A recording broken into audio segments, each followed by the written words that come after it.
The house sat alone at the end of a gravel road that wound through the Adirondack Mountains, like a scar, 3 miles from the nearest neighbor, 15 miles from the nearest town, far enough that the silence felt heavy and the cold felt personal.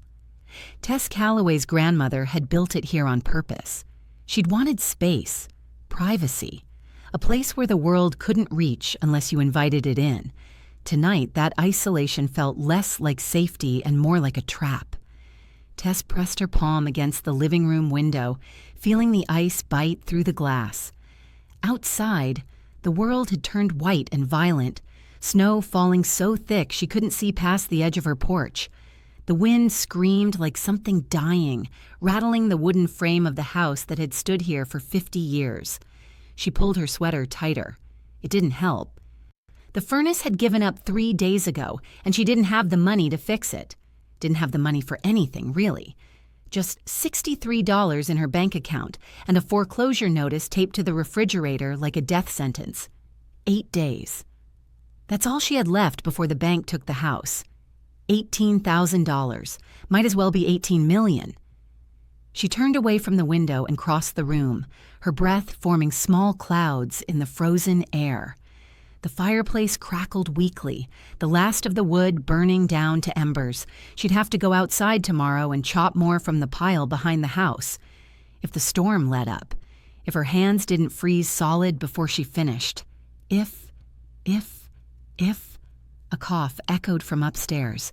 Small, wet, wrong. Tess froze, heart lurching. She listened, counting the seconds. Praying it wouldn't come again. It did. She was up the stairs before the third cough hit, her bare feet silent on the cold wood. Mia's room was the smallest in the house, tucked under the slanted roof where the heat used to rise back when the furnace worked. Now it was just as cold as everywhere else, maybe colder. Mia lay curled beneath 3 blankets, her dark hair stuck to her forehead with sweat despite the freezing air. Her cheeks were flushed bright red, her breathing shallow and quick. Tess knelt beside the bed and pressed the back of her hand to her daughter's forehead. Burning. Hotter than this morning. Hotter than an hour ago. "Mama?" Mia's voice was small, hoarse, barely more than a whisper. "I'm here, baby." Tess smoothed the damp hair back, trying to keep her own voice steady. "How do you feel?" Cold and hot.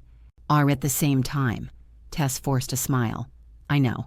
That's the fever being silly. It'll go away soon." Mia blinked up at her with glassy eyes. "Do we have more medicine?"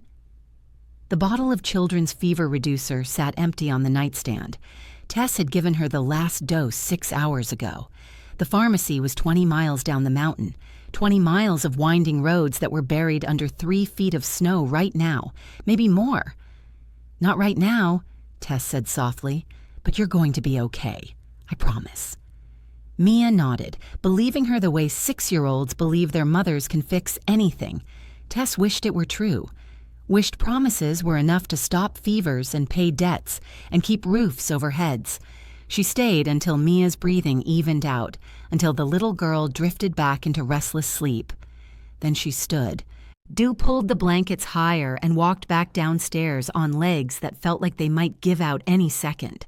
The foreclosure notice stared at her from the refrigerator.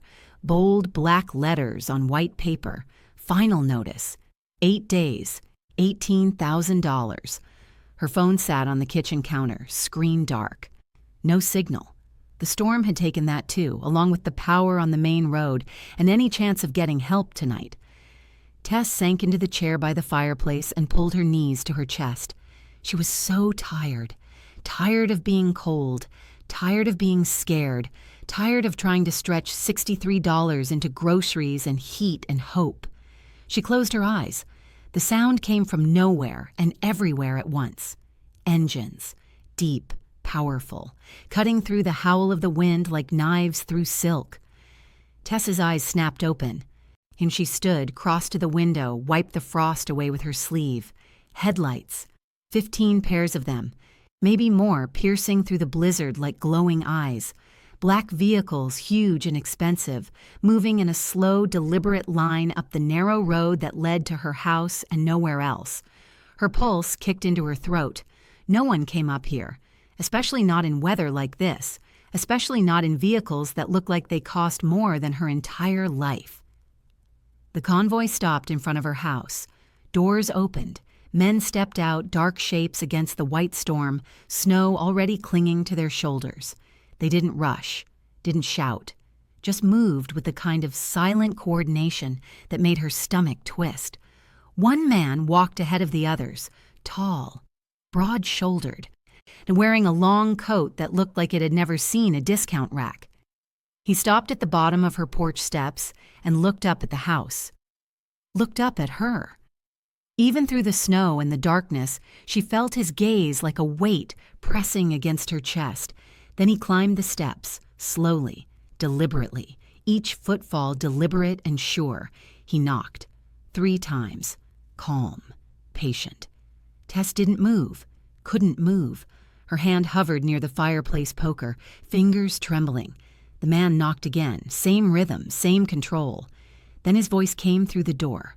Low, steady. The kind of voice that didn't ask twice. "The roads are sealed. Let us in."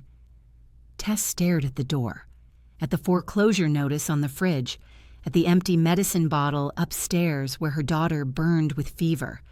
Her hand reached for the lock. Something was about to change. She just didn't know if it would save them or destroy them. Her hand reached for the lock. The metal was cold under her fingers, colder than the air, colder than the fear crawling up her spine. She hesitated for half a breath, knowing that once she turned it, once she let them in, there would be no taking it back. She turned it. The door swung open and the wind hit her like a fist, stealing the warmth from the room in seconds. Snow swirled inside, dusting the floor, the chair, her bare feet, and standing on the other side of the threshold was the man who'd knocked. Up close, he was worse, taller than she'd thought, broader. His face was sharp angles and shadows, a jaw that looked like it had never softened for anything. Dark hair, wet with snow, pushed back from his forehead. His eyes were gray, not the soft gray of morning fog, the hard gray of steel. He didn't smile, and didn't apologize for the cold or the intrusion or the 20 men standing behind him in the storm. He just looked at her, calm and unblinking, like he was used to people opening doors when he told them to. "Thank you," he said. His voice was quiet, controlled, but it carried weight, the kind of voice that didn't need to be loud to be heard. Tess stepped back, not because she wanted to, because her body moved on its own, survival instinct making space for something dangerous. He stepped inside. Snow fell from his coat in heavy clumps, melting instantly on the old wood floor. He glanced around the room with the same careful attention she'd seen through the window.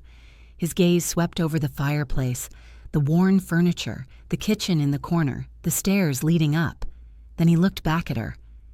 "My name is Vance Volpe," he said. We need shelter. 1 night. Maybe longer depending on the storm." Tess's throat felt tight. "How many?" 21, including me. 21. In her house. Her small, cold, falling-apart house that barely fit her and Mia. Vance reached into his coat. Tess flinched, her hand tightening on the edge of the door. But what he pulled out wasn't a weapon. It was a wallet. Expensive leather, worn at the edges. He opened it, counted out bills with the ease of someone who'd done it 1,000 times, and held them out. $20,000, he said, "for your hospitality. No questions, no names. We stay until the road's clear, then we leave. You forget we were ever here." Tess stared at the money. It was more than she'd ever held, more than she'd seen outside of a bank. Crisp hundreds folded neatly, offered like it was nothing. And her fingers itched to take it, to grab it and shove it in her pocket and not let go until the bank was paid, and Mia had medicine and the furnace was fixed, and they were safe again. But she didn't move. "Who are you?" she asked. Vance's expression didn't change. "Someone who pays well for privacy." "That's not an answer." It's the only one you'll get." A cough broke the silence. Small, weak, coming from upstairs. Vance's eyes flicked toward the sound, then back to Tess. "You have a child." It wasn't a question. Tess's chest tightened. "She's fine." Another cough, longer this time, wet and rattling in a way that made Tess's stomach clench. Vance tilted his head slightly. "She doesn't sound fine." "She has a cold." Tess forced the words out steady, even though her hands were shaking. "Oh, it's nothing." Vance looked at her for a long moment, then his gaze drifted past her shoulder, landing on the kitchen counter. The empty medicine bottle, the foreclosure notice, the single can of soup sitting next to the stove. His jaw tightened. Just a fraction, just enough. "How long has she been sick?" he asked. "That's none of your business." "It is, if we're staying here." Tess opened her mouth to argue, but another voice cut in from behind Vance. A younger man, lean and quick-moving, appeared in the doorway. He didn't look at Tess, just locked eyes with Vance and spoke low. "Boss, road's gone, completely buried. We're not getting out tonight."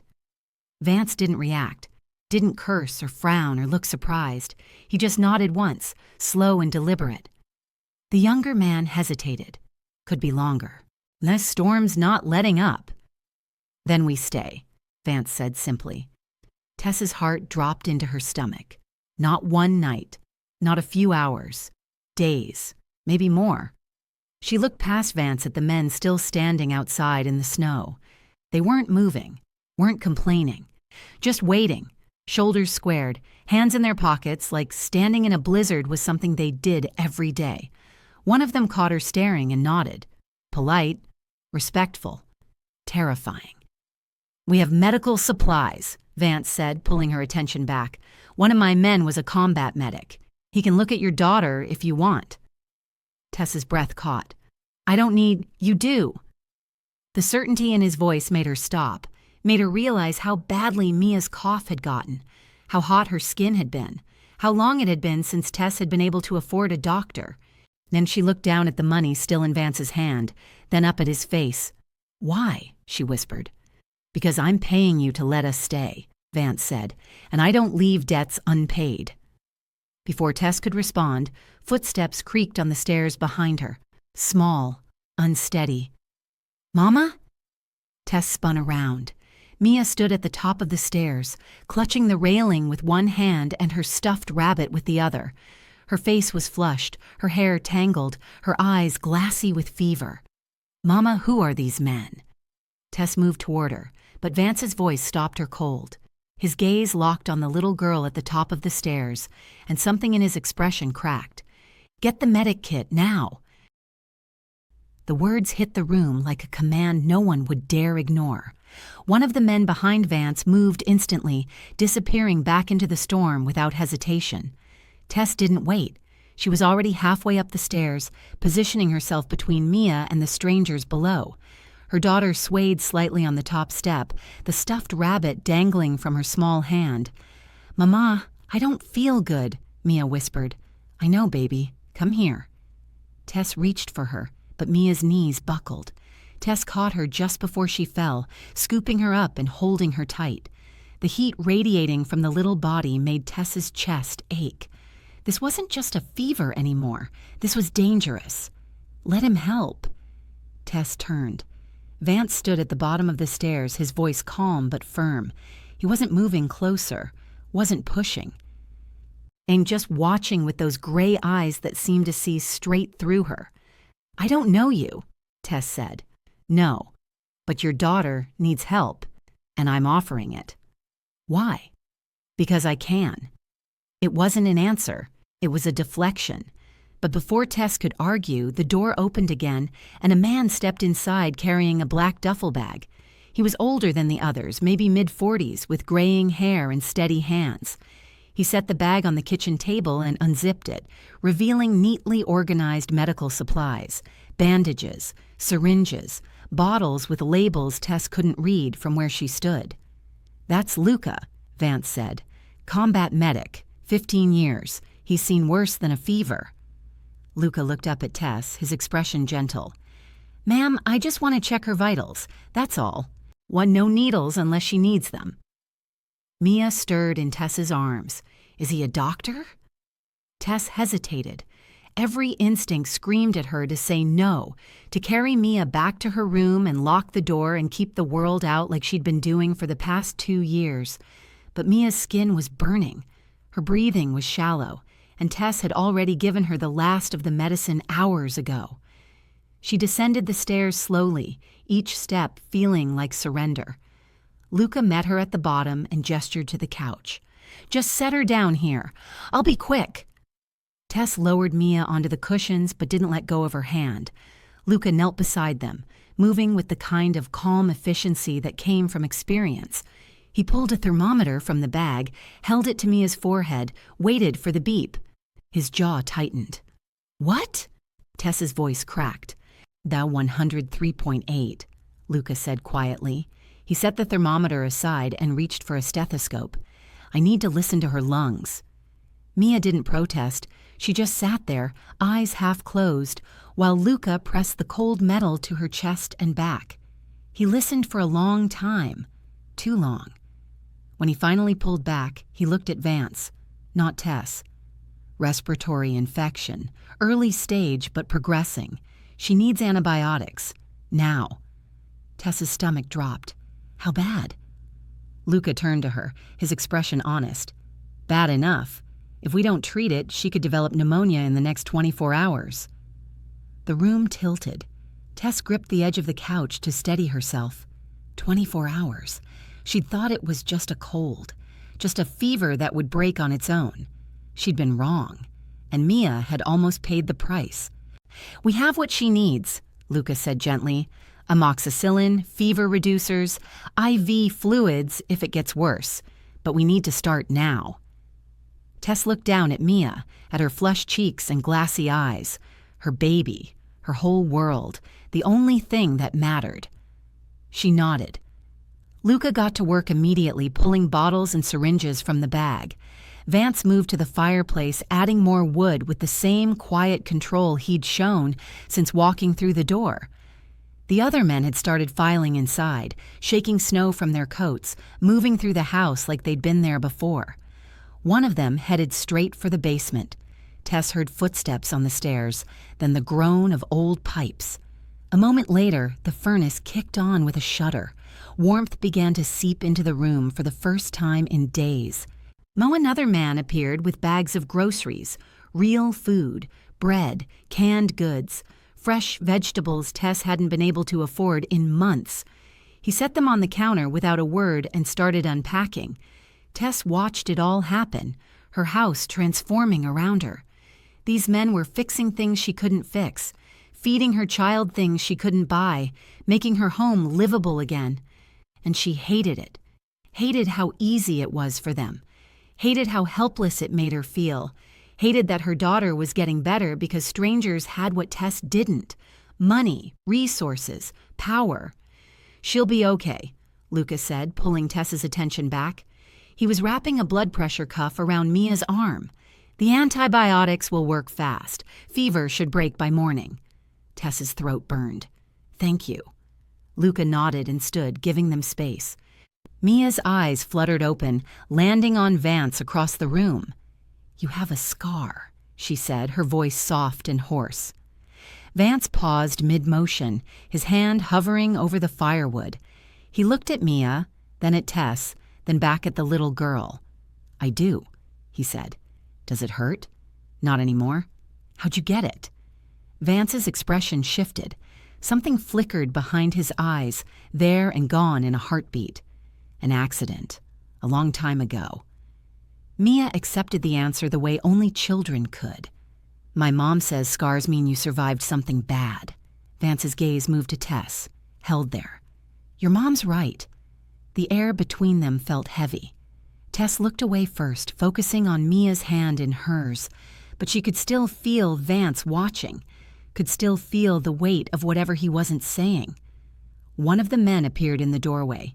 Tall, dark-haired, his expression tense. He caught Vance's eye and tilted his head toward the door. Vance followed him outside without a word. Tess's pulse quickened. Something was wrong. She could feel it in the way the other men shifted, the way their casual ease turned sharp and alert.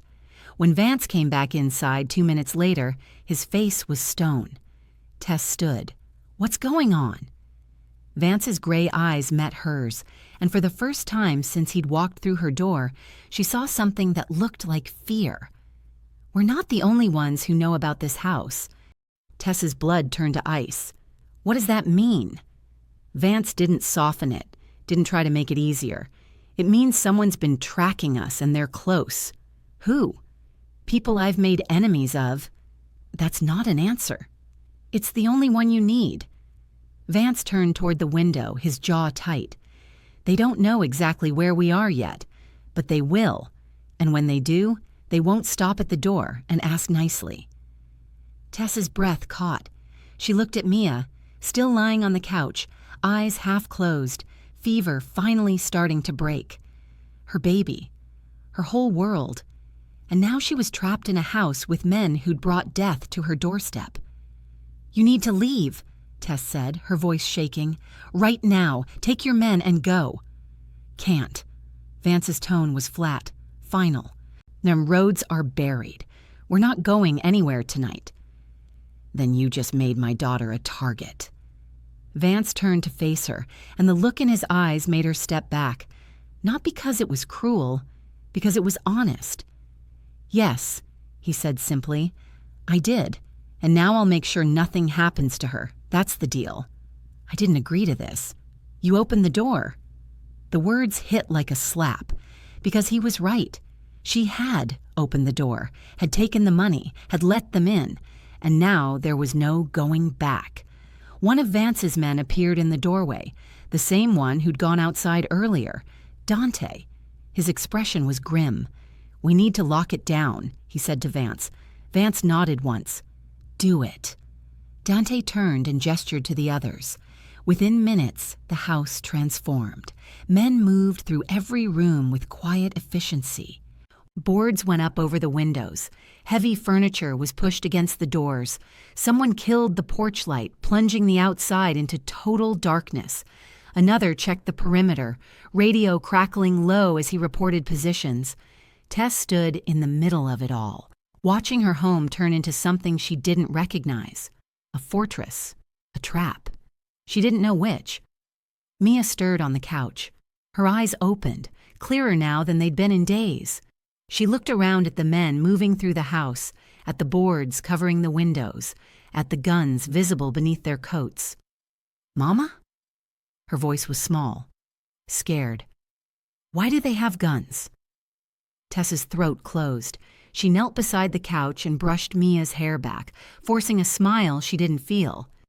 "They're just being careful, baby. The storm's really bad." "Are the bad men coming?" Tess froze. "What? You said bad men wanted to take our house. Are they coming now?" "The foreclosure. The bank. That's what Mia meant. But the question hit too close to a truth Tess couldn't explain. "No," Tess whispered. "No one's taking our house." Mia's gaze drifted past her, landing on Vance. "Is he going to stop them?" Tess didn't answer. Couldn't. Because she didn't know. Vance crossed the room and crouched beside the couch, bringing himself to Mia's level. His voice, when he spoke, was softer than Tess had heard it before. "Yes," he said, "I am."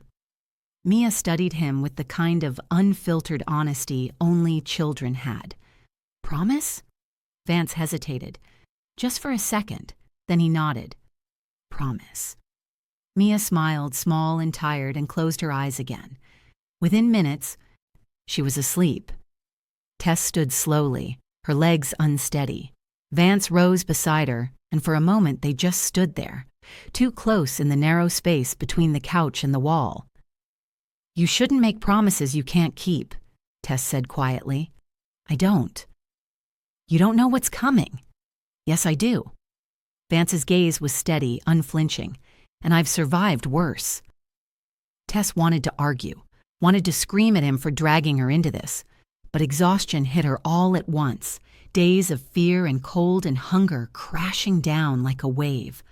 Her breath hitched, her hands shook. She turned away before he could see her break, but his hand caught her arm, gentle, steadying. "Sit down before you fall down," he said. "I'm fine." "No, you're not." She wasn't. She was so far from fine, she couldn't even see it anymore. But sitting down felt like giving up, and she'd been fighting too hard for too long to stop now. Vance guided her to the chair by the fireplace anyway. She sank into it, hating how good it felt to stop moving, to stop holding everything together. "I had a sister," Vance said suddenly. Tess looked up at him, surprised. He wasn't looking at her. He was staring at the fire, his expression distant.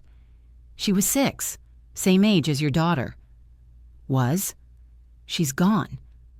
The words were flat, empty, like they'd been said too many times to carry weight anymore. "I couldn't protect her." Tess's chest tightened. What happened? Vance didn't answer, just shook his head once, a small, sharp movement that said the conversation was over. But Tess understood. She saw it now. The way he stayed close to Mia's room, or in the way he looked at her daughter with something that wasn't quite guilt, but close. He wasn't just protecting them because of the deal, he was protecting them because he'd failed someone else. A door slammed open. Dante burst inside, snow dusting his shoulders, his face tight. "Movement," he said.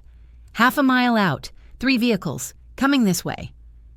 The room went silent. Every man stopped what they were doing and turned toward Vance. Vance's entire demeanor shifted. The softness vanished, replaced by something cold and lethal. He looked at Dante. "How long?" 5 minutes. Maybe less. Vance turned to Tess. His gray eyes locked on hers, and the command in his voice left no room for argument.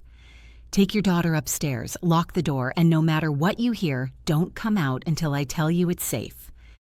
Tess didn't think, just moved. She scooped Mia off the couch, the little girl's weight familiar and precious in her arms, and ran for the stairs. Mia stirred, confused, still groggy from the fever breaking. "Mama?" "Shh, baby, we're okay. Just going upstairs." Behind her, Vance's voice cut through the room like a blade. "Move the vehicles. Behind the house. Tree line. Now." Doors slammed. Engines roared to life.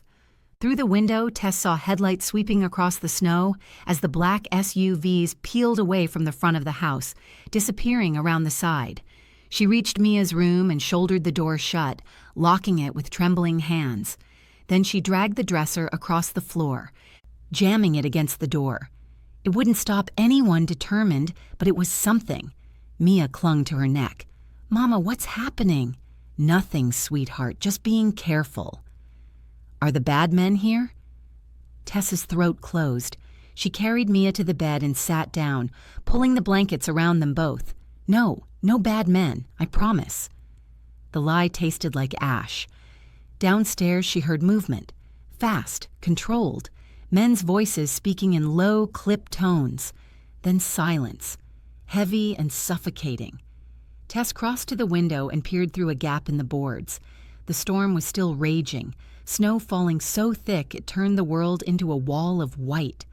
But through it she saw lights, 3 pairs, coming up the road. Her pulse hammered in her ears.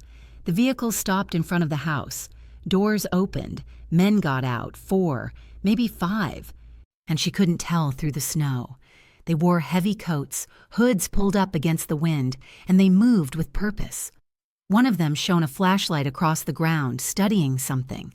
Tracks, boot prints, half buried in fresh snow. Evidence that people had been here. Tess's stomach dropped.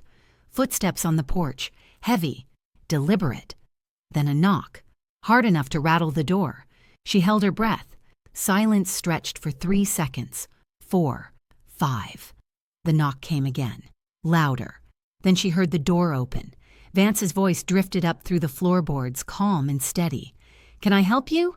A man's voice answered, rough, suspicious. "How many people in this house?" 3 of us, names. "Does it matter?" "It does if you want us to leave." A pause. Then Vance said, "I'm not looking for trouble.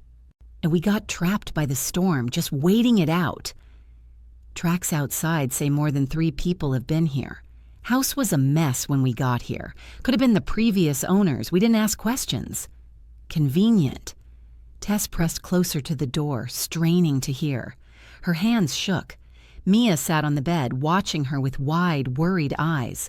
The rough voice spoke again. "We're looking for someone. Dangerous, armed. You seen anyone like that?" "No." "Mind if we take a look around?" Tess's heart stopped. Vance's response was measured, careful.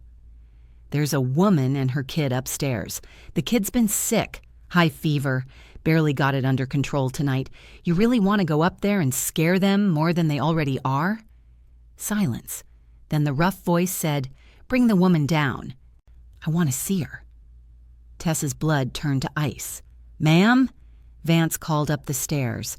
His tone was calm but carried a weight she understood immediately. This wasn't a request. "Could you come down for a minute?" She looked at Mia, at her pale face and tangled hair. Leaving her alone felt wrong, felt dangerous, but staying put felt worse. "Stay here, baby," Tess whispered. "I'll be right back." She pulled the dresser away from the door just enough to slip through, then moved it back into place. Her legs felt like water as she descended the stairs. 4 men stood in her living room, strangers, armed. Their eyes tracked her every movement like predators watching prey. The one in front stepped closer, tall, broad, a scar running from his temple to his jaw. "This your house?" Tess nodded. Her voice came out thin. Yes. "These men with you?" She looked at Vance. He stood near the fireplace, hands relaxed at his sides, expression unreadable. Beside him were Luca and Dante, both silent and still. Vance's eyes met hers, steady, expectant. "We've been sheltering here since the storm hit," Vance said, his tone easy. "I'm paying her for the trouble." The scarred man studied Tess. "That true?" Her mouth was dry. She swallowed hard and forced the words out. "Yes." "You're not scared? 3 strange men in your house with your kid upstairs?" Tess's hands clenched into fists at her sides. The truth bubbled up, hot and sharp, but the lie was safer. The lie kept Mia alive. "I'm terrified," she said quietly. "But they haven't hurt us. And I needed the money more than I needed to be brave." The man's gaze held hers for a long, unbearable moment. And then he grunted and stepped back. "If you see anyone else, you call this number." He pulled a card from his pocket and dropped it on the table. "Immediately. We're looking for dangerous criminals. You understand?" Tess nodded. The scarred man looked at Vance one more time, eyes narrowing. Then he turned and walked out. His men followed. The door closed behind them with a heavy thud. Tess didn't move, couldn't. She stood frozen in the middle of the room, listening to the engines start outside, listening to the vehicles pull away, listening to the silence they left behind. Vance crossed to the window and watched until the taillights disappeared into the storm. Only then did he turn back to her. "You did good," he said. Tess's knees buckled. She caught herself on the back of the couch, breathing hard. "Oh, I lied for you." "Yes, I lied to dangerous men. For you." "Yes, and you didn't even ask." Vance's expression didn't change. "Would you have said no?" Tess wanted to scream at him, wanted to throw him out into the storm and lock the door and pretend none of this had happened. But she couldn't, because he was right. She wouldn't have said no. Not with Mia upstairs. Not with those men at her door. "They'll come back," Vance said quietly. "I know. And next time, they won't be polite." Tess looked up at him, her chest tight. "Why are they after you?" Vance was silent for a long moment. Then he said, "I had a sister. She was 6. Tess's breath caught. "They took her," Vance continued, his voice flat, empty. "Wanted money. I gave them everything. It wasn't enough. They killed her anyway." The room felt too small, too cold. "Oh, that's why you can't walk away from Mia," Tess whispered. Vance's jaw tightened. He didn't answer, didn't need to. Dante's face was white. Boss, we just intercepted their communications. They know you're on this mountain, and they're bringing reinforcements. 15 men, maybe more. They'll be here by dawn. He paused, swallowing hard. There's something else. The name giving orders. It was Volpe. Vance went very still. Tess looked between them. Volpe, that's your name. Yes, Vance said quietly. So it's family? Vance cuts her off. We move, now. Get everyone ready. Vance's voice cut through the room like a blade, final and absolute. He turned and walked toward the kitchen, shoulders rigid, shutting down the conversation before it could begin. Tess followed. Don't walk away from me, she said, her voice sharper than she intended. If I'm in danger, I deserve to know why. Vance didn't stop, just kept moving, pulling supplies from cabinets, shoving them into a bag with mechanical precision. You're in danger because you opened the door, that's all you need to know. Tess stepped into the doorway, blocking his path. Volpe, same last name. That means family. Who's hunting you? Vance's hand stilled on the bag for half a second. Then he continued packing. My brother. The admission hung in the air between them. Why? Tess asked quietly. Why does your brother want you dead? Vance's jaw tightened. He didn't look at her. Because our sister died, and he blames me for it. How did she die? It doesn't matter how. His voice was flat, empty. What matters is she's gone. And Dominic has spent 10 years making sure I never forget it was my fault. There was something in the way he said it. Not like someone confessing their crime, like someone reciting a story they'd been told so many times they'd started to believe it. Was it your fault? Tess asked. Vance stopped moving, stared down at the bag in his hands. I don't know anymore. Dominic says it was, and I've spent 10 years trying to believe him. The words hit Tess like a punch, not the certainty of guilt, and the uncertainty of someone who'd been blamed for something until they couldn't tell truth from accusation anymore. Footsteps sounded behind them. Dante appeared, his face tense. Boss, dawn's in 3 hours. We need to move. Vance nodded once. Get everyone ready. We take the back trail. The room exploded into controlled chaos. Men moving with quiet urgency, packing supplies, checking weapons.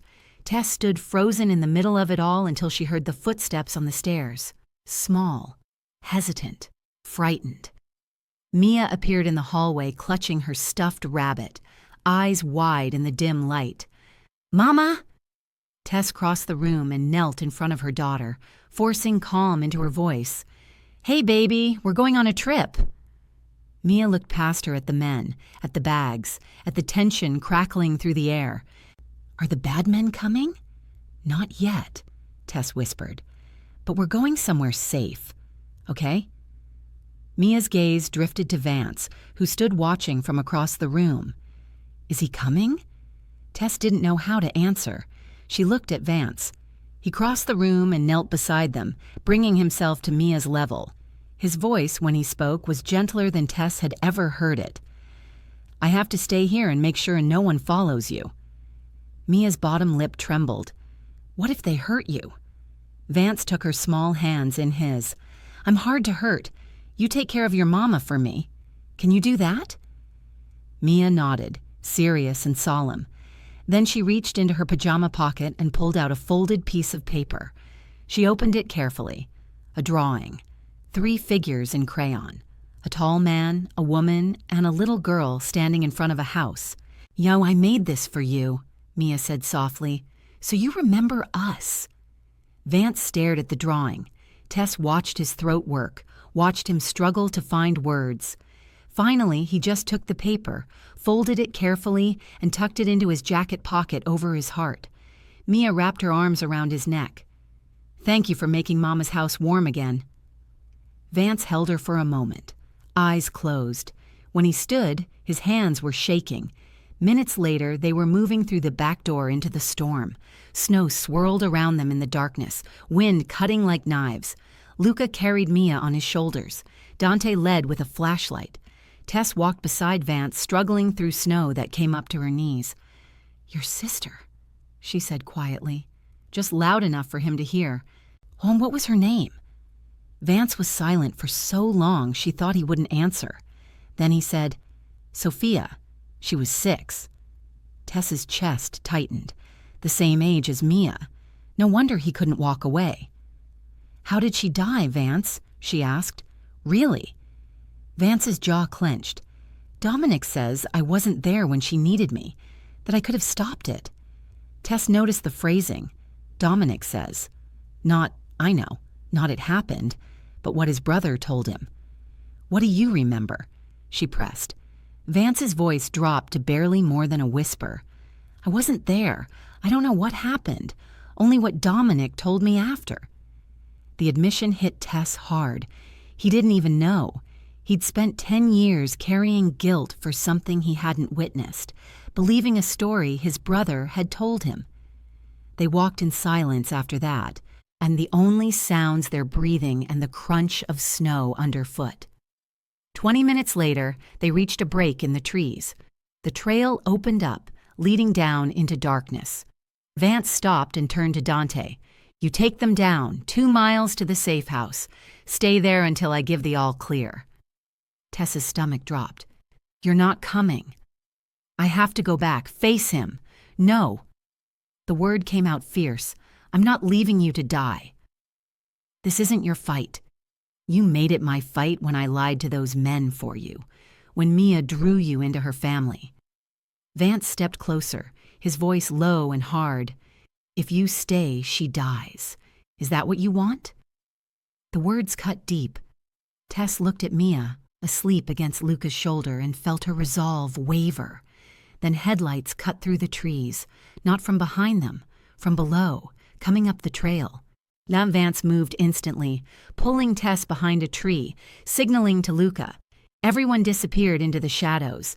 A black SUV climbed the narrow trail and stopped 20 feet away. The engine idled. Headlights blazed through falling snow. The driver's door opened. A man stepped out. Younger than Vance. Same height, same sharp features. But where Vance's face carried pain, this man's carried rage. He smiled into the darkness. Hello, brother. It's been a long time. Vance's voice was ice. Dominic. Dominic scanned the trees with cold calculation. I know you're here, all of you. Come out or I start shooting blind. The passenger door opened. Connor Callaway stepped out, leather jacket worn and familiar, and looked straight at the tree where Tess was hiding. Hey, Tess, he called out. Miss me. Dominic pulled something from his coat. In the headlights, Tess saw it clearly, a small silver locket. Vance went rigid beside her. That's not possible, he breathed. That was buried with her. Dominic held it up, letting it catch the light. You want to know how she really died, brother? Come out and I'll tell you. Vance stepped out of the shadows, hands visible, no weapon drawn. Let them go. This is between us. Dominic's smile was cold, broken. No, they stay. I want witnesses this time. A second figure moved beside Dominic, casual, confident. Told you I'd find him. Vance looked at the stranger. Who are you? The man pointed toward the trees where Tess was hiding. Ask her. She knows me real well. Tess's blood turned to ice. That voice, that walk. It couldn't be. She stepped out into the headlights, legs shaking, and stared at the man standing 20 feet away. Connor Callaway, her husband. The man she'd buried 2 years ago. Alive. Hey, Tess, Connor said, smiling like they'd only been apart a day. Miss me. Tess couldn't speak, couldn't breathe. Just stood there staring at a ghost made flesh. Gambling debts, Connor explained casually. Had to disappear, but I've been around, watching from a distance. Vance looked between them, understanding dawning. This is your husband. Tess's voice came out hollow. He's supposed to be dead. I buried him. Connor grinned. Empty coffin, sweetheart. Surprise. Vance turned to Dominic. How do you know him? He owed money to people in my network, Dominic said. his focus never leaving Vance. "When my men were searching this mountain, they mentioned a dead man who wasn't quite dead, who used to live right here. I found him. He told me where you were." Vance's jaw tightened. "Your men came to the house yesterday, asked questions. We lied. They left." Dominic nodded. "They reported suspicious activity but weren't certain. Connor confirmed it was you. Told me about the escape trail." He gestured to the path behind them. "So I came here to wait." Connor added, 50 grand. Debt cleared. Easy money." Vance looked at Connor with pure hatred. "You sold us out for money." Connor shrugged. "What did you expect?" "Enough." Dominic's voice cut through the tension. He stepped forward, focusing entirely on Vance. 10 years, brother. 10 years I've been looking for you." He opened the locket. Inside was a photo of a little girl with dark hair and a bright smile. Sophia. "You remember her," Dominic said quietly. Vance's voice cracked. "Every day. I think about her every single day." "You were supposed to watch her that night," Dominic said, "but you left. You abandoned her." "I know." Vance's shoulders sagged under familiar guilt. "I've carried that for 10 years. If I'd been there—" "You don't know anything," Dominic cut him off. "You weren't there, but I was." Vance went very still. "What are you talking about?" Dominic's voice started to shake. "I was 19. Stupid. My friends were going to a party. I was supposed to stay home with Sophia, but I didn't want to. I wanted to go out." Tess watched a man's soul begin to crack open. "So I told her we'd play hide and seek," Dominic continued, "that she had to hide and stay quiet until I got back. Just 1 hour. You'd never know I left." Vance's horror was visible even in the dim light. "Dominic, what did you do?" "I went to the party. I drank too much. I was drunk while our 6-year-old sister was home alone." Dominic's tears caught the headlights. "When I came back, the house was on fire." Vance staggered backward. "No, but you said kidnappers. You said ransom." "I lied." Dominic's voice broke completely. "There were no kidnappers. She was hiding in the upstairs closet like I told her. She must have been scared. Lit a candle. Knocked something over. I don't know. But when I got home, the second floor was burning." Tess's hand went to her mouth. "I tried to get to her," Dominic sobbed. "I ran inside. The smoke, the heat. I couldn't breathe. I heard her screaming, 'Nico, help me, Nico!' But I couldn't reach her." Vance stood frozen, unable to process what he was hearing. "Firefighters pulled me out," Dominic said. "Found her body an hour later. And when you came home, when you asked what happened, I couldn't tell you the truth. So I said kidnappers took her, that they wanted ransom, that you weren't there when she needed you." The silence stretched, broken only by the wind and Dominic's ragged breathing. "You believed me," Dominic whispered, "because you felt guilty for leaving her with me. So I let you carry it. Because if it was your fault, then it wasn't mine. If you killed her, then I didn't." 10 years. Vance's voice was barely audible. "You let me believe I killed her for 10 years. Dominic nodded, tears streaming down his face. "I've been lying to everyone. To you, to myself. Because the truth is, I killed her. I got drunk. I left her alone. I told her to hide, and she died because of me." Vance's entire body trembled. "You destroyed my life. You made me believe I was a monster." "For 10 years, yes," Dominic said, his voice steadying. "I thought if you died, the secret died with you. I hunted you to keep the lie alive. But it didn't work. Every day, every kill. Every lie made it worse. So I stopped trying to kill you and started trying to tell you, so you'd know, so you'd end me for what I did." "Then be the monster." Dominic pulled a gun. "Kill me. That's why I'm here." "No." "Then I'll make you." Dominic turned the gun toward the trees where Mia was hidden. Vance moved instantly, stepping between his brother and the darkness. "Don't." "Okay?" Connor's voice cut through the moment. He pulled his own weapon. "Before this gets more dramatic, let's talk business." Everyone turned to look at him. Connor smiled. Dominic paid me $50,000 to find Vance so he could kill him, except now it's turned into some kind of therapy session, which means I wasted my time unless I make this worth it myself.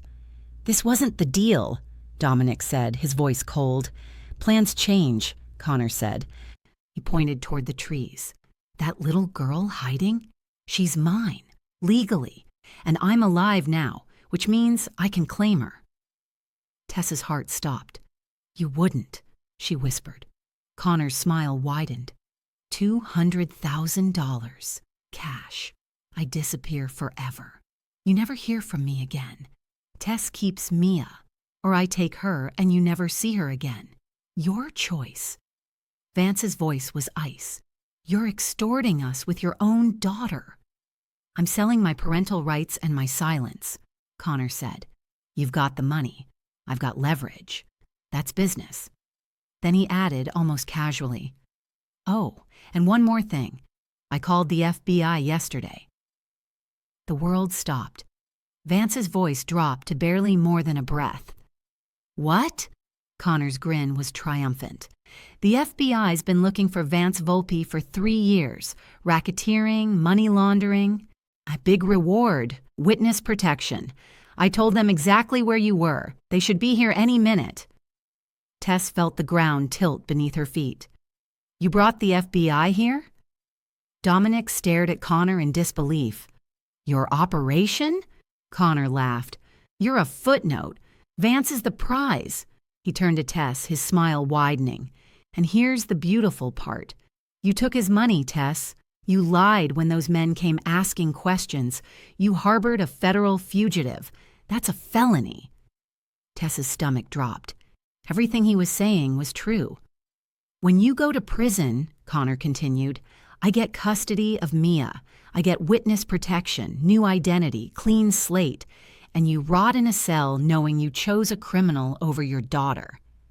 Vance stepped forward. She didn't know who I was. Connor shrugged. Doesn't matter. She knew enough. Mama? The small voice shattered everything. Mia stepped out from the trees, eyes wide, staring at Connor. Daddy? Everyone froze. Mia stood in the snow, her stuffed rabbit dangling from one hand, looking at the man who was supposed to be dead. Connor's expression flickered, just for a second. The gun in his hand lowered slightly as he looked at his daughter for the first time in 2 years. You're alive? Mia's voice was small, confused. Mama said you died. Tess moved toward her daughter, panic clawing at her chest. Stay back, sweetheart. But Mia didn't move. She just kept staring at Connor with those wide, innocent eyes. Are you coming home now, Daddy? Connor's jaw hardened. The brief flicker of humanity vanished. Yeah, baby. Daddy's taking you home. Over my dead body, Tess said. Connor raised the gun, pointing it directly at Tess. That can be arranged. Vance stepped between them instantly, his body a shield. You'll have to go through me. Connor's finger moved to the trigger. Gladly. The gunshot cracked through the night like thunder. Vance staggered backward, his hand going to his shoulder. Blood spread across his jacket, dark and fast. He dropped to one knee. No! Tess screamed. Another shot rang out. Dante's weapon. The bullet caught Connor in the leg, and he went down hard, screaming, his gun tumbling into the snow. Chaos erupted. Mia was crying.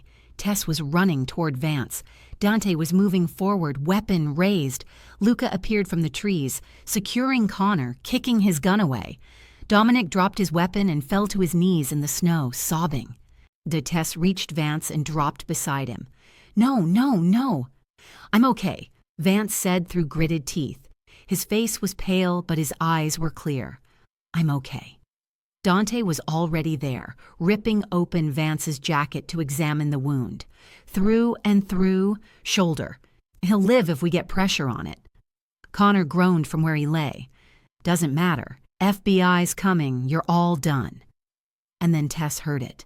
Sirens. Distant at first, then growing louder.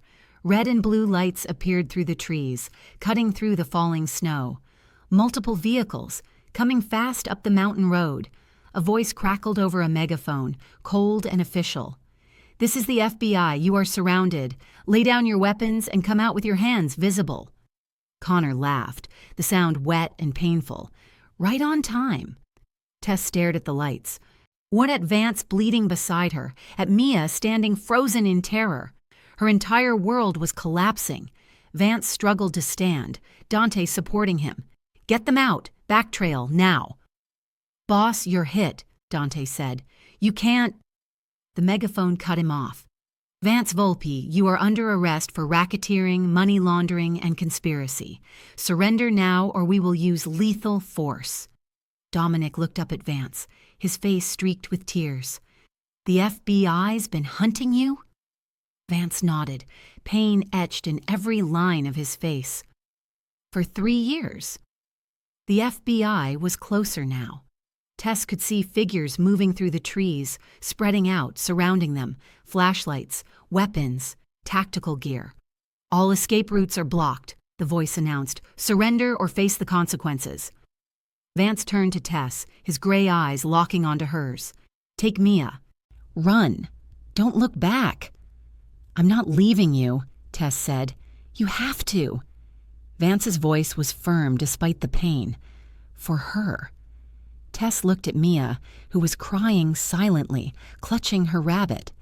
Then back at Vance, at this man who'd saved them, who'd been kind to her daughter, who'd made her feel something she thought was dead. "I can't," she whispered. The megaphone crackled again. "This is your final warning. Surrender immediately." Vance touched her face with his uninjured hand. "I'm sorry for all of it." Dominic stood slowly, picking up his weapon. His hands were steady now, his tears gone. He looked at Vance with something that might have been peace. "I owe you 10 years, brother," Dominic said quietly. "Let me pay some of it back." "Dominic, don't—" Vance started, but Dominic was already moving. He stepped forward, raising his weapon toward the FBI lights, and his voice cut through the chaos. "You want Vance Volpe? You'll have to go through me first." And he fired. The response was immediate. Multiple FBI agents returned fire. The sound was deafening. Muzzle flashes lit up the night like lightning. Dominic's body jerked as bullets tore through him. He fell backward into the snow, still firing, still creating chaos, still buying time. "Go!" Dante shouted at Vance. "Now!" Vance grabbed Tess's hand. "Run!" But Tess couldn't move. She was staring at Dominic's body lying in the snow, at the FBI agents advancing, at Connor screaming for medical help, at the nightmare unfolding around them. "Tess!" Vance's voice snapped her back. "We have to move." Luca appeared, scooping Mia up despite her protests. "I've got her." "Go!" Dante laid down covering fire as Vance pulled Tess toward the tree line. Her legs moved on their own, numb and mechanical. Behind them, she heard shouting, orders, more gunshots. They crashed through the woods, branches tearing at their clothes. Vance was stumbling, his shoulder bleeding heavily, leaving a trail in the snow. Dante was behind them, still firing at the pursuing agents. Luca ran ahead with Mia. "Mama!" Mia screamed. "Mama, I'm scared." "I know, baby," Tess called back. "It's going to be okay." But it wasn't going to be okay. Nothing about this was okay. They reached a small clearing. Vance collapsed against a tree, breathing hard, his face white as the snow around them. "Boss, we need to keep moving," Dante said urgently. "They're right behind us." Vance shook his head. "I can't. How am I slowing you down?" "Then we stay and fight," Dante said. "No." Vance looked at Tess, at Mia in Luca's arms. "You get them out. That's an order." Flashlights appeared through the trees, voices shouting coordinates, dogs barking. Vance pulled his weapon with his good hand and held it out to Tess. "Take this." Tess stared at the gun. "I don't—" "Take it," Vance said firmly. "If anyone comes, you use it. You protect her." Tess took the weapon with shaking hands. The metal was cold, heavy, real. The lights were closer now, 20 yards, maybe less. Vance looked at Tess one last time. His gray eyes were full of things he'd never said, things there was no time left to say. "I'm sorry I brought this to your door," he whispered. And then the FBI burst into the clearing, weapons raised, lights blinding. "FBI, on the ground, now! All of you!" Tess looked at Vance, at Mia, at the agents surrounding them. She'd run out of choices. She'd run out of time. She raised her hands, the gun dangling from her fingers, and surrendered. "On the ground, now, all of you!" FBI agents swarmed the clearing, weapons raised, flashlights cutting through the darkness like searchlights hunting prey. Tess raised her hands, heart hammering against her ribs. Beside her, Vance dropped to his knees, blood still pouring from his shoulder. Dante and Luca threw down their weapons and hit the ground. Mia was screaming. An agent grabbed Tess's arms, wrenched them behind her back. The zip tie bit into her wrists. She tried to turn toward her daughter, but rough hands shoved her forward. "Mia!" Tess's voice cracked. "Don't touch her!" But an agent was already reaching for the little girl. Mia backed away, clutching her rabbit, eyes wide with terror. "It's okay, sweetie," the agent said, her voice falsely gentle. "You're safe now. Come with me." "No!" Mia screamed. "Wait, Mama!" Tess lunged forward, but the agent holding her yanked her back. "Stay down!" "She's 6 years old!" Tess's voice broke. "Please, she's terrified. Let me—" "The child needs to be separated for questioning." The female agent picked Mia up despite her thrashing. "Standard protocol. Mama! Mama, don't let them take me!" Tess watched helplessly as her daughter was carried toward a vehicle, small hands reaching back toward her, sobs tearing through the night. "Let her stay with her mother." Vance's voice cut through the chaos.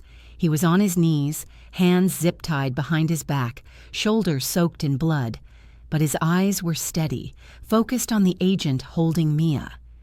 "She's 6 years old. She just watched people get shot. She's terrified. Let her stay with her mother." The agent ignored him. The vehicle door closed. Mia's muffled screams continued from inside. Tess felt something inside her chest collapse. An older man approached, his FBI jacket pristine despite the chaos, salt and pepper hair, sharp eyes that took in the scene with practiced efficiency, Dominic's covered body, Connor on a stretcher screaming for medical attention, Vance kneeling in the snow, bleeding.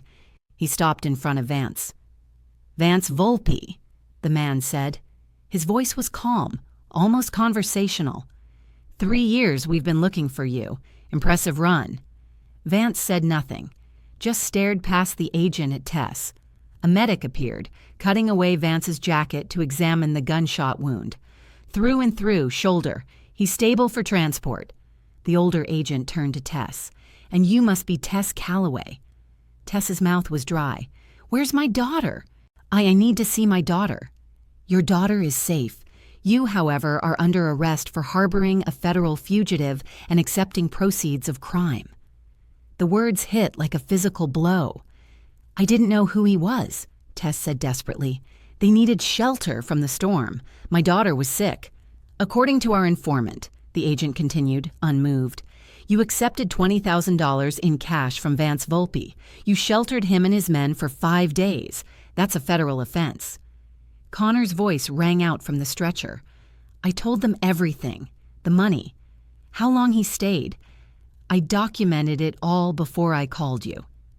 Tess turned to look at her husband, her dead husband, the man who'd faked his death, abandoned them, and then sold them out to get what he wanted. Hatred burned in her chest, white hot and pure. "Mrs. In Callaway," the older agent continued, "you're facing 10 years in federal prison, and when you're convicted, custody of your daughter will be awarded to her biological father." Tess's legs nearly gave out. 10 years. Mia with Connor. Everything lost. "No," she whispered. "Please, I didn't—" "She's innocent." Vance's voice again, stronger this time. The agent turned to him. "You're not in a position to make statements about anyone's innocence, Mr. Volpe." "Let her go," Vance said. The agent raised an eyebrow. Excuse me? I'll give you what you need: testimony, intelligence, other organizations, but she walks free. Today. The agent studied him for a long moment. Then he pulled out a badge, held it up. Special Agent Morrison. And you're offering to cooperate? I've worked with cartels, corrupt officials, rival families over the past 10 years, Vance said. His voice was steady despite the pain. I'll testify against all of them. Names, locations, operations, everything you need to build cases. Morrison's expression didn't change. In exchange for what? All charges against her dropped. She keeps custody of her daughter, and her house debt gets paid from asset forfeiture funds. Morrison glanced at Tess, then back at Vance. That's a significant request. And I'm offering significant intelligence in return, Vance said. You'll take down networks you've been chasing for years. And what about you? I'll serve whatever sentence you give me, reduced for cooperation. When I'm done, witness protection if you think I need it. But she walks free, today, with her daughter. Connor's outraged voice cut through. That wasn't the deal. I brought you here. I gave you his location. Morrison didn't even look at him. You provided a location, Mr. Callaway. He's providing years of prosecutable intelligence. They're not equivalent. He pulled out his phone, stepped away. Tess watched him make the call, heart in her throat. Watched him listen, nod, speak in low tones she couldn't hear. Vance was still looking at her, blood running down his arm, face pale from blood loss, hands bound, but his eyes were calm. Why? Tess whispered. The word barely made it past her lips. Vance heard it anyway. His expression softened just for a second. Because you didn't choose this, he said quietly. Because your daughter doesn't deserve to lose her mother. Because some things matter more than the life I built. Morrison returned. We have a deal, with conditions. Vance waited.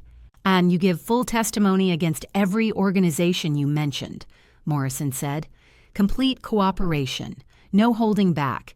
You plead guilty to your original charges and accept sentencing, with reduction for substantial assistance. Agreed, Vance said. In exchange, Mrs. Callaway's charges are dropped. She retains custody pending family court review, and we'll ensure her mortgage debt is satisfied through restitution protocols. Vance looked at Morrison. And Connor Callaway gets nothing. No custody claim, no access. Morrison's expression was neutral. Family court decides custody, but we'll make our position clear regarding his criminal activity tonight. Vance nodded. Then we have a deal. Morrison gestured to an agent. Release Mrs. Callaway, bring the child back. The zip tie was cut from Tess's wrists. She stood there, or rubbing the red marks on her skin, not quite believing it. The vehicle door opened. Mia ran out, face streaked with tears. Mama! Tess dropped to her knees and caught her daughter, wrapping her arms around the small, trembling body. Mia buried her face in Tess's neck, sobbing. I've got you, Tess whispered. I've got you, baby. You're safe. Over Mia's shoulder, Tess looked at Vance. He was watching them, blood-soaked, exhausted, but there was peace in his eyes. Thank you, Tess mouthed. Vance smiled. Small, sad, final. Agents pulled him to his feet, began walking him toward a vehicle. Tess stood, holding Mia, watching him go. He looked back once, just once, and then he was gone. The vehicle carrying Vance disappeared down the mountain road, red taillights swallowed by the darkness and falling snow. So Tess stood there holding Mia, watching until there was nothing left to see. Mrs. Callaway. She turned. Morrison was beside her, his expression unreadable. You got very lucky tonight, he said. Tess's throat was tight. I know. That man just gave up everything for you and your daughter. Morrison's voice was quiet but firm. Make it mean something. Tess nodded, unable to speak. Morrison handed her a business card. Field office in Albany. Tomorrow morning, 10 o'clock. You'll give a full statement about what happened over the past 5 days. Bring identification and any documentation you have regarding the events." "What kind of statement?" Tess asked. "Factual account. Who arrived at your house, when, what occurred. We need your testimony about Connor Callaway's actions tonight, the extortion, the shooting. What you witnessed." Tess took the card. "Am I testifying against Vance?" "No." Morrison's answer was immediate. "His cooperation agreement covers his own testimony. We need your account for other prosecutions, primarily your husband's case." Behind them, Connor's voice rose in panic. "Wait, what? You can't—" Morrison turned. Connor was on a stretcher, leg bandaged, face pale. 2 agents stood over him. "Mr. Callaway," Morrison said, walking toward him, "you're also under arrest." Connor's eyes went wide. "We had a deal. We agreed to consider witness protection in exchange for information provided," Morrison said calmly. "We did not grant immunity for crimes committed after your cooperation began." "What crimes?" Connor's voice cracked. "I gave you Volpe. Extortion," Morrison listed. "You demanded $200,000 at gunpoint, attempted murder. You shot Vance Volpe in front of multiple witnesses, fraud and identity theft for faking your death 2 years ago, all prosecutable federal offenses." Connor thrashed on the stretcher. "You can't do this. I helped you." "You'll receive medical treatment," Morrison continued, his voice never rising. "Then you'll be processed and formally charged. The U.S. Attorney will determine if witness protection remains viable after you serve whatever sentence the court decides." "I want a lawyer!" Connor screamed. "You can't!" The ambulance doors closed, cutting off his protests. The siren wailed to life and the vehicle pulled away, leaving fresh tracks in the snow. Tess watched it go. Felt nothing. No satisfaction, no anger, just emptiness where her husband used to be. "Da mama," Mia whispered against her neck. "I'm cold." Tess realized her daughter was shivering. They both were, still in the same clothes from when they'd fled the house hours ago. Tess's jacket was torn, Mia's pajamas soaked through. An agent approached with blankets. "Here, for the child." Tess wrapped Mia in the thick wool, holding her close. Morrison gestured to the clearing. Crime scene tape was going up, evidence markers placed around Dominic's covered body, photographers documenting everything. "You're free to go home," Morrison said, "but stay in the state until we clear you formally. Understood?" "Yes," Tess said. "And Mrs. Callaway?" Morrison's voice stopped her as she turned to leave. "You never speak about Vance Volpe's location or new identity. Ever. One word to anyone, and his cooperation agreement is void. He goes to prison for life. Are we clear?" Tess met his eyes. "I understand. I won't say anything." Morrison studied her for a long moment, then nodded. "Agent Chen will escort you home. Make sure the scene is secure." A younger agent appeared, a woman with kind eyes. "This way, Mrs. Callaway." Tess followed her through the woods, Mia heavy in her arms back toward the house, the same path they'd fled down earlier. It felt like a lifetime ago. The house appeared through the trees, lights still on, door still open from when they'd run. It looked so small, so ordinary, like the past 5 days had never happened. Agent Chen did a quick sweep of the interior. "All clear. Lock your doors. We'll have a unit drive past a few times tonight, just in case." "In case of what?" Tess asked. "So standard precaution." Agent Chen's voice was gentle. "You've been through a lot tonight. Try to get some rest." She left and Tess was finally truly alone with her daughter. She locked the door, turned up the heat, carried Mia upstairs and changed her into dry pajamas. The little girl didn't speak, just let herself be moved like a doll. Tess tucked her into bed, smoothing her hair back. "Is Vance coming back?" Mia asked quietly. Tess's heart broke. "No, baby, he can't." "Why not?" "He had to go somewhere else, somewhere far away." Mia's eyes filled with tears. "But he saved us." "I know," Tess whispered. "He did, and we're going to be okay because of him. I miss him already." Tess kissed her daughter's forehead. Me too. She stayed until Mia fell asleep, then went downstairs. The house felt different, bigger, emptier. But she could still see signs of Vance's men everywhere. The fixed furnace humming steadily, the restocked pantry, the medical supplies on the counter. On the kitchen table was the drawing, the one Mia had made for Vance, 3 figures in crayon, a family that would never be. Tess picked it up, folded it carefully, and put it in the drawer where she kept important things.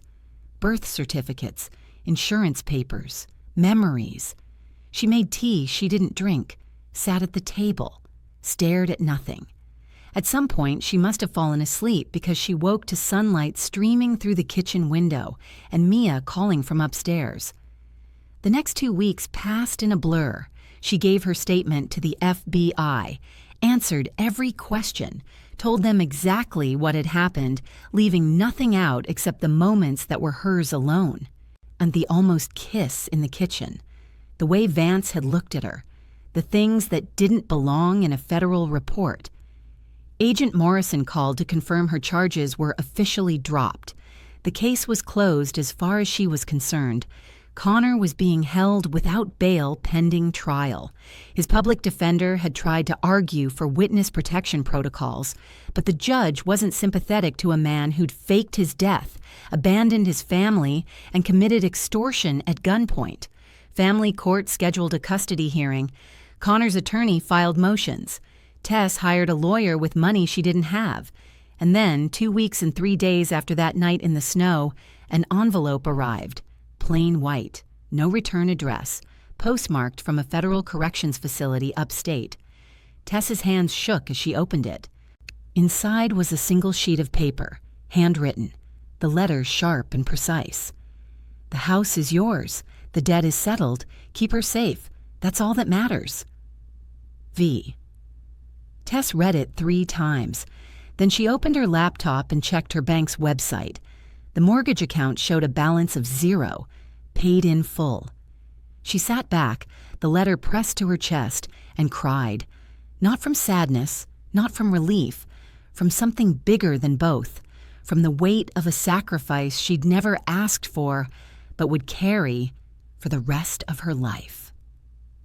That afternoon, an official letter arrived from the bank. Foreclosure notice rescinded. The property deed was hers, free and clear.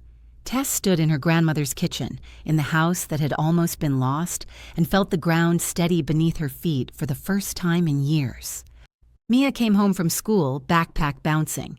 "Can Sarah come over this weekend?" she asked, dumping her things on the counter. Tess smiled. Normal questions, normal life. "Of course, baby." That night, after Mia was asleep, Tess took the letter and the drawing and put them in a box in the back of her closet. Someday, when Mia was older, she'd tell her the whole story, about the man who came in from the storm, about sacrifice and second chances, about how love sometimes meant letting go. But for now, she just stood in the quiet house and thought about gray eyes and quiet promises, and wondered if somewhere, behind bars in a place she'd never see, a man with a folded drawing in his pocket was thinking of them too. Few years later, 200 miles away in a federal prison visiting room, Connor Callaway sat across from his lawyer and tried not to look desperate. "The parole board denied your application," the lawyer said, not quite meeting his eyes. "Extortion and attempted murder carry minimum sentences. You'll serve at least 10 years total." Connor's hands clenched on the table. 8 years down. 2 more to go. Minimum. "What about witness protection?" he asked. "They promised—" "Your application was reviewed and denied. The crimes you committed after becoming an informant negated the agreement's protections." Connor sat back, the air leaving his lungs. No early release, no new identity, no clean slate, just prison, and after that, nothing.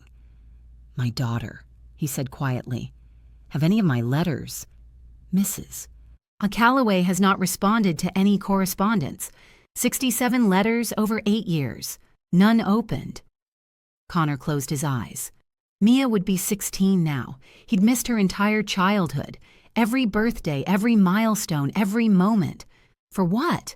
Money he never got. a deal that fell apart, a daughter who didn't even know he was alive. "Is there anything else?" the lawyer asked. Connor shook his head. He was led back to his cell, past men who'd done worse and served less, and he understood finally what he'd lost. Not his freedom. That was temporary. He'd lost his family, and that was forever. 3 states away on a bright autumn morning, Vance Volpe walked out of federal custody a free man. 7 years, reduced from 20 for substantial cooperation. He'd testified in 14 trials, helped convict 47 people, given the government everything they wanted, and now he was free. An agent waited by the gate. "Your witness protection paperwork is ready, new identity, relocation assistance. You'll be set up in Oregon within the week." Vance shouldered his bag. Everything he owned fit in one duffel. "I'll pass." The agent frowned. "We strongly recommend—" "I appreciate it, but I'm done hiding. The agreement stipulates you maintain no contact with Tess Callaway or her daughter. Any violation voids your deal. You understand?" Vance nodded. "I understand." "Then you're free to go." Vance walked through the gates and didn't look back. He took a bus to a small town 2 hours from where Tess lived, found a room above a hardware store, got a job doing carpentry, building cabinets, fixing porches. Honest work with his hands. Nobody knew his name. Nobody knew his past.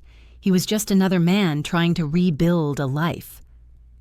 At night, alone in his small room, he'd take out the drawing, faded and worn, folded so many times the creases had nearly torn through.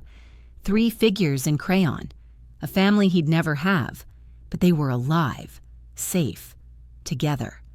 And that was enough. 6 months after his release, on a Saturday morning, Vance drove to the farmer's market in the next town over. He needed lumber for a project, nothing special, just supplies. He parked his truck and walked through the stalls. Vegetables, flowers, handmade soap, normal people living normal lives. And then he saw her. Tess stood at a vegetable stand, picking through tomatoes, laughing at something the vendor said. Her hair was shorter now, a few gray strands at her temples, but her smile was the same. Beside her, teenage girl scrolled through her phone, tall, dark hair, Mia. Vance's breath caught. They were right there, 20 feet away, alive, healthy, real. He should have turned around, should have left before they saw him, but he couldn't move. Tess glanced up, her eyes scanning the market casually. And then she saw him. Her expression froze. Vance stood perfectly still, holding her gaze across the crowded space. Recognition flickered in her eyes. Shock. Then something else. Something that made his chest ache. The world seemed to stop. People moved around them, talking and laughing, but all Vance could see was Tess. She took a small step forward. Mia called out, "Mom, can we get flowers?" The girl turned away, distracted. Tess looked back at Vance. Her eyes were wet. He nodded. Barely. Just enough to say, "I see you. And I'm glad you're okay." She nodded back. A small, trembling movement. He wanted to cross the distance between them. Wanted to tell her everything he'd thought about for 7 years. Wanted to know if she ever thought of him, too. But he couldn't. The deal was clear. No contact. Ever. So he just stood there, memorizing her face one more time. Then he turned and walked away. He didn't look back. Couldn't. If he looked back, he'd never leave. Behind him, Tess watched him disappear into the crowd, one hand pressed to her chest where her heart was breaking and healing at the same time. "Mom?" Mia appeared beside her with an armful of sunflowers. "You okay? You look like you've seen a ghost." Tess wiped her eyes quickly. "Yeah, baby, I'm fine." Mia shrugged and went back to examining flowers. When Tess looked one more time at the spot where Vance had stood, he was gone. But he'd been there. He was free. And he'd come back. Just for a moment. Just to see. That night, Tess couldn't sleep. She lay in bed staring at the ceiling, seeing gray eyes and a weathered face, and a man who'd walked away when everything in her had wanted to call him back. At 2 a.m, she gave up, went to the closet, pulled out the box. The drawing looked smaller than she remembered. Mia's careful crayon work, the 3 figures holding hands. She'd been so little then, so scared. Now she was 16, planning for college, worrying about algebra tests and whether Jake from her English class liked her back. Normal, safe, happy. Everything Vance had given up his freedom to protect. Tess unfolded the letter, reading words she'd memorized years ago. Keep her safe. That's all that matters.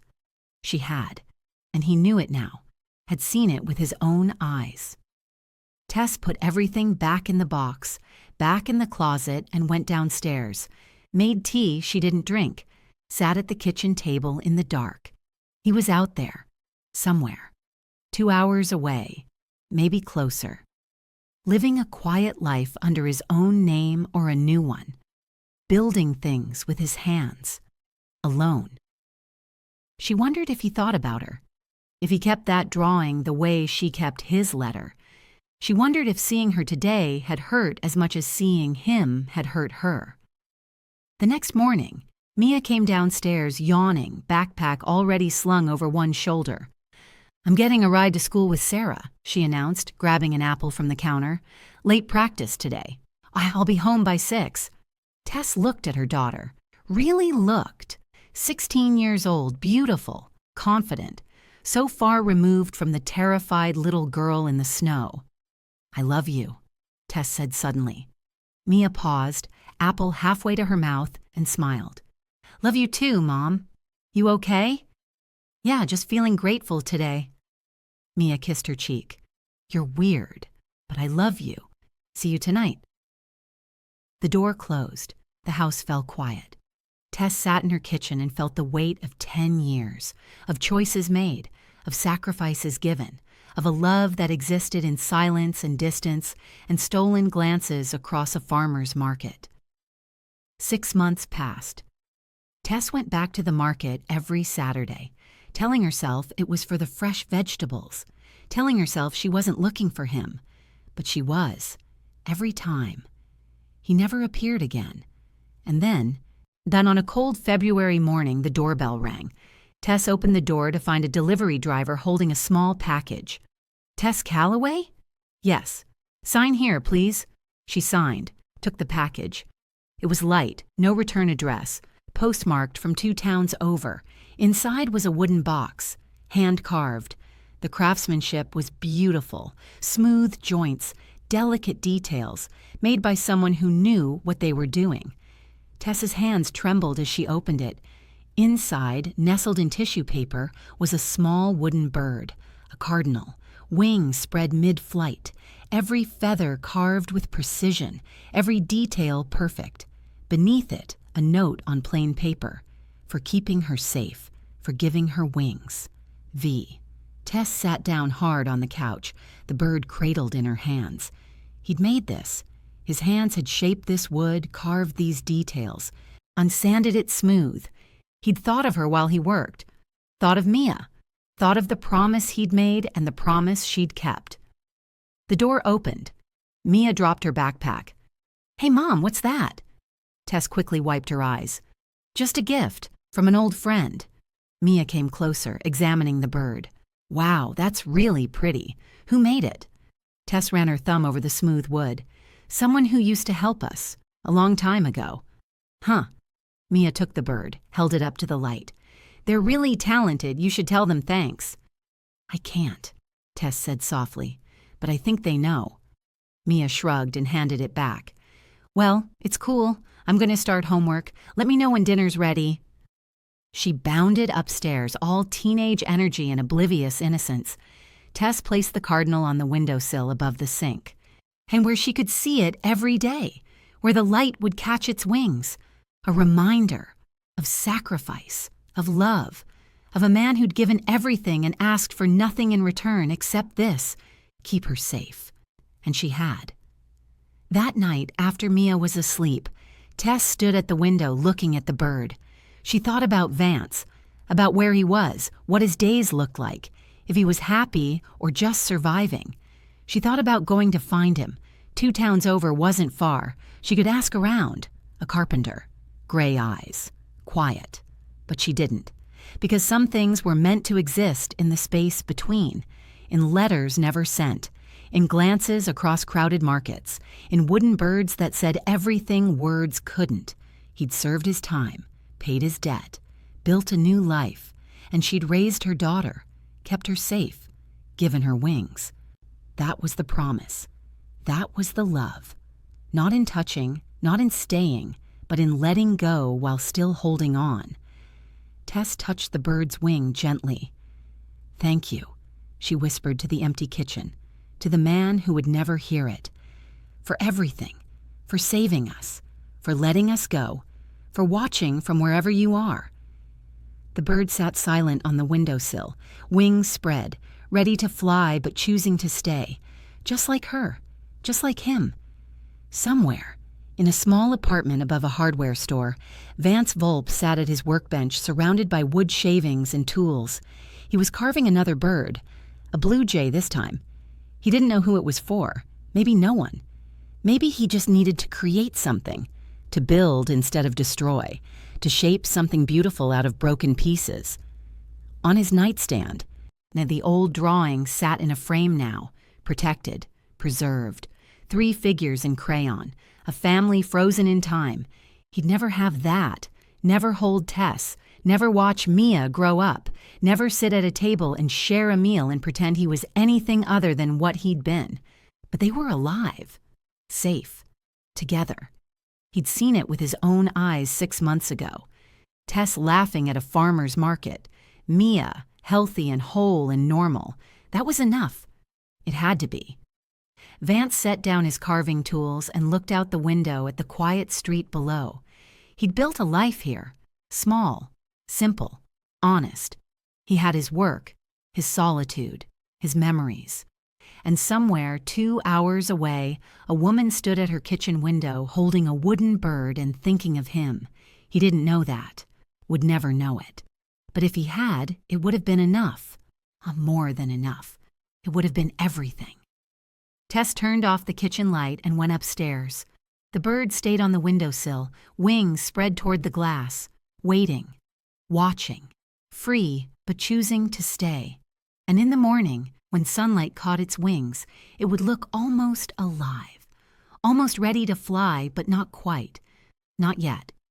Some things were meant to stay exactly where they were. Was Vance a hero or a criminal? Was Tess brave or naive? Comment your honest take. Like if this story made you question everything, subscribe for stories that make you think, feel, and debate.